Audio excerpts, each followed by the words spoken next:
नेताजी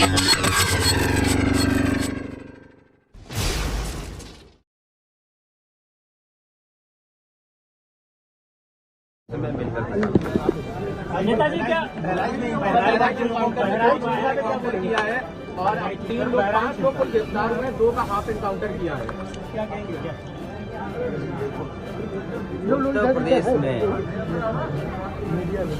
लगातार घटनाएं हो रही हैं और ये घटनाएं जो हो रही हैं वो सरकार की नाकामी की वजह से हो रही हैं। सरकार अपनी नाकामी छिपाने के लिए इनकाउंटर कर रही है। इनकाउंटर, नई परिभाषा में हाफ इनकाउंटर और भी कई परिभाषाएं जो सरकार ने बनाई हैं। अगर इनकाउंटर से ही लॉ एंड ऑर्डर बेहतर हो रहा होता तो अभी उत्तर प्रदेश कई आंकड़ों में और प्रदेशों से अच्छा होता। जीरो टॉलरेंस का नारा देने वाले उन्हें खुद अपने आप पर सोचना चाहिए। ये एडमिनिस्ट्रेटिव फेलियर था, सरकार का फेलियर था कि जब वहां पर तय था, पुलिस की जानकारी में था, तो आखिरकार आपने शांतिपूर्ण ढंग से क्यों नहीं प्रोसेशन को ले जाने दिया या उस कार्यक्रम को संपन्न क्यों नहीं करा पाए? जो लोग एक शांतिपूर्ण तरीके से एक कस्बे, गांव का या आसपास के लोगों का कार्यक्रम शांतिपूर्ण से संपन्न नहीं करा पा रहे हैं, उनसे लॉ ऑर्डर की क्या उम्मीद करेंगे आप?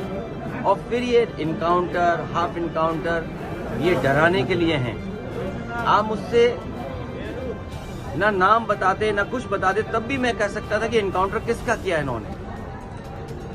इनकाउंटर करना और नफरत को बढ़ावा देना, ये सरकार को नया तरीका मिल गया है काम करने का। ये अपनी सब नाकामी छिपा रहे हैं। याद कीजिए, उससे पहले दुनिया में कहीं ऐसा होता हो कि जब पहले इनकाउंटर पे सवाल उठाओ मंगेश पर, तो सरकार कहती है क्योंकि हमें बैलेंस करना है तो उसमें क्षत्रिय को भी मार दिया। तो ये कहाँ का लॉ एंड ऑर्डर है?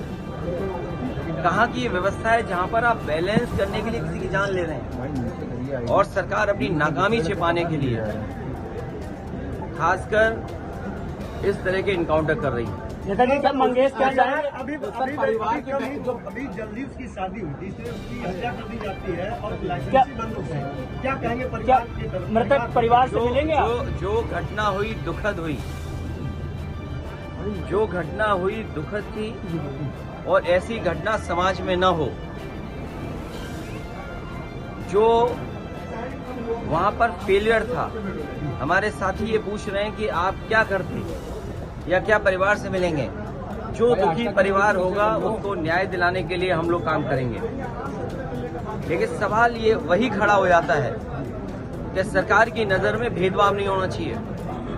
सरकार जो अंग्रेजों ने कभी नारा दिया था डिवाइड एंड रूल, सरकार उसी पे काम कर रही है, डिवाइड एंड रूल। ये आम लोग जानते हैं, आम लोग ये बात जानते हैं। और आप तो पत्रकार लोग हैं, बुद्धिजीवी हैं और पड़ोसी जिले का मामला है। आप मुझसे बेहतर जानते होंगे कि ये घटना हुई नहीं है, घटना कराई गई है। और कराई गई के लिए दोषी कौन होगा? अगर जान गई है किसी की भी, हम दुख में शामिल हो सकते हैं, मुख्यमंत्री जी मिल सकते हैं, लेकिन कराई किसने है इस पे आप लोग बेहतर जानते होंगे। यहाँ एक कोई पत्रकार ऐसा नहीं है जो न जानता हो कि ये घटना रोकी जा सकती थी। किसी की जान नहीं जाती। अगर जान गई है, हम दुख बांटने से ज्यादा, जो आज सरकार भी दुख बांट रही है, सरकार को इस बात पे दुख करना चाहिए था कि घटना क्यों हो गई, होनी नहीं चाहिए थी। सर, सरफराज की बहन का कहना यह है कि कल पुलिस ने गिरफ्तार किया था और आज इनकाउंटर दिखाया। कल गिरफ्तारी करी और आज इनकाउंटर उत्तर प्रदेश की पुलिस को बिगाड़ दिया है। उत्तर प्रदेश की पुलिस को बेहतर करने के लिए डायल 100 से लेकर के और सुविधाएं दी। कई कार्यालय इन पुलिस के पास नहीं थे, वो कार्यालय दिए। कई इंफ्रास्ट्रक्चर के काम किए सरकार ने। लेकिन जो पुलिस का तरीका हो गया है, जब कभी भी जांच होगी, बहुत से दोषी लोगों के खिलाफ कार्रवाई होगी, जेल भी जाएंगे। और आपको तो वो दिन भी याद होगा जिस समय अखबार में निकला था, इसी प्रदेश के, इसी सरकार के सबसे पहले डीजीपी, उन्होंने कहा कि ये पुलिस जो आज इनकाउंटर कर रही है, कल इनके साथ कोई खड़ा नहीं दिखाई देगा। जो इनकी सरकार के पहले डीजीपी हों, वो इन पर सवाल खड़ा कर रहे हों कि ये जितने भी इनकाउंटर हो रहे हैं इनकाउंटर नहीं है, ये हत्या हो रही है। इसीलिए उन्होंने कहा कि जो लोग ये हत्याएं कर रहे हैं, एक दिन ऐसा आएगा जब इनके साथ कोई खड़ा नहीं होगा। और